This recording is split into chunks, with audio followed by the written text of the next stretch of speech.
नमस्कार, द्वारकाज किचनमध्ये आपलं स्वागत आहे। आज आपण एकदम खमंग आणि खुसखुशीत साबुदाणा बटाटे पापड बनवणार आहोत। एकदम साधी सोपी पद्धत आहे आणि एकदम खुसखुशीत असे पापड तयार होतात आणि टिकायला सुद्धा 2 ते 3 वर्ष छान टिकतात। हे मी 2 किलो बटाटे छान स्वच्छ धुवून घेतले आणि उकडायला ठेवले। तुम्ही कुकरमध्ये सुद्धा उकडून घेऊ शकता।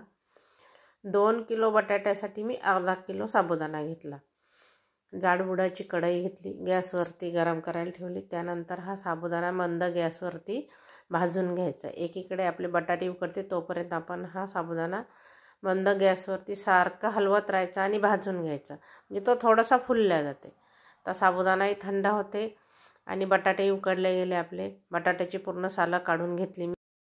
आता साबुदाणा पण थंड झाला। मिक्सरमधून छान बारीक करून घ्यायचा आहे साबुदाणा। आपल्याला छान बारीक पीठ तयार करून घ्यायचं आहे आणि चाळणीने गाळून घेऊ शकता तुम्ही, किंवा तसंही टाकलं तरी सुद्धा छान लागतात। पुन्हा जे वरचं राहिलेलं आहे ते पुन्हा आपण मिक्सरमधून फिरवून घेणार आहोत। आता आपण सगळं साबुदाणा मिक्सरमधून बारीक करून घेतला आणि गाळणीने गाळून घेतला। आता आपण हे पूर्णाची जी चाळणी आहे ती घेतली। त्या चाळणीने आपल्याला हे पूर्ण बटाटे हे याच्यामध्ये मॅश करून घ्यायचे चाळणीने।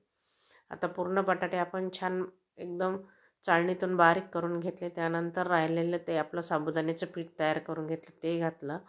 हिरवी मिरचीची पेस्ट घातली, मीठ घातलं। तुम्ही लाल तिखटही घालू शकता, तुमच्या आवडीनुसार कमी जास्त करू शकता। छान मिक्स करून घ्यायचं हलक्या हाताने आणि छान असं घट्ट, जसं आपण कणिक भिजवतो त्याप्रमाणे आपल्याला हे साबुदाणा बटाट्याचं छान घट्ट पीठ भिजवून घ्यायचं आहे। छान आपलं मस्त गोल गोळा तयार झाला। आता आपण एका कढईमध्ये हे पूर्ण पीठ जे भिजवून घेतलं साबुदाणा बटाटा ते कढईमध्ये ठेवायचं आहे। वरती मी गॅसवरती कढईमध्ये 2-3 ग्लास पाणी ठेवलं आणि स्टँड ठेवलं। आता ही कढई त्या स्टँडवर ठेवायची आपल्याला आणि झाकण ठेवायचं। ताट झाकून ठेवू शकता किंवा तुम्ही एखादं टोपलं पण ठेवू शकता। आपल्याला हे 15 मिनिट पीठ हे वाफवून घ्यायचं आहे। 15 मिनिट झाले। आता आपण हे खाली काढून घेतलं, थोडंसं थंड होऊ द्यायचं।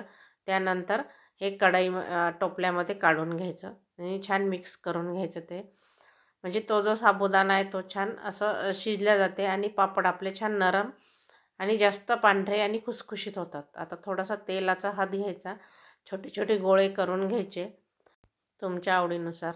छोटे मोठे छोटे केले तरी चालते। आपण हे पूर्ण पिठाचे गोळे बनवून घेतले। चला तर आता आपण पापड बनवून घेऊया। एक प्लास्टिक आथरलं मी खाली, म्हणजे आपण हे प्लास्टिकवरती टाकणार आहोत।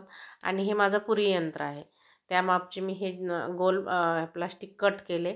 त्याला थोडंसं एकदा तेल लावून घ्यायचं, नंतर तेल लावायची गरज नाही। खाली एक प्लास्टिक ठेवलं, वरती आपलं पिठाचा गोळा ठेवला आणि वरती एक प्लास्टिक ठेवलं। हलक्या हाताने दाबून घ्यायचं, बघू शकता तुम्ही। हे माझं थोडंसं एका साईडनं थोडंसं जाड राहते, त्याच्यामुळे मी डबल प्रेस केलं ते।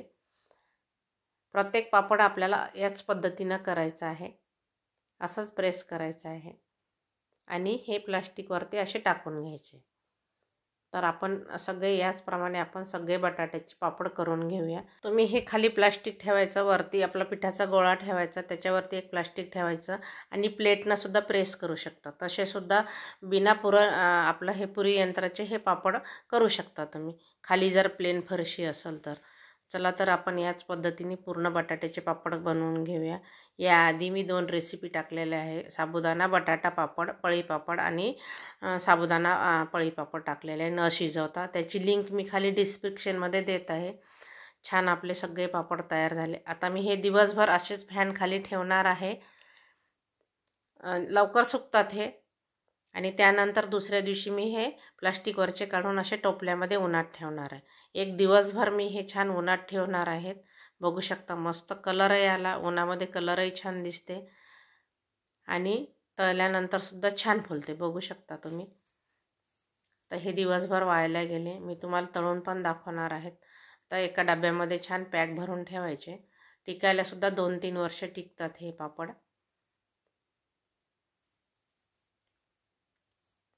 हे मी हिरवी मिरची घालून पापड केलेले आहेत बटाट्याचे, तुम्ही लाल तिखट सुद्धा घालून। हे माझे 2 वर्षापूर्वीचे पापड आहेत, मी लाल तिखट घालून केलेले आहे। हे थोडे वेगळ्या पद्धतीने केलेले आहेत मी। चला तर आपण आता हे पापड केलेले मी तुम्हाला तळून दाखवते। कढई गरम करायला ठेवली, तेल घातलं कढईमध्ये, छान तेल गरम होऊ द्यायचं। मस्त पांढरा शुभ्र पापड दिसतो, बघू शकता तुम्ही। चवीला तर अप्रतिम लागते, लहान मुलांच्या खूप आवडीचा आहे पदार्थ। तर तुम्ही या पद्धतीने नक्की करून बघा, एकदम साधी सोपी पद्धत आहे। प्लीज लाईक करा, शेअर करा, ज्यांनी सबस्क्राईब केलं नाही त्यांनी सबस्क्राईब करा।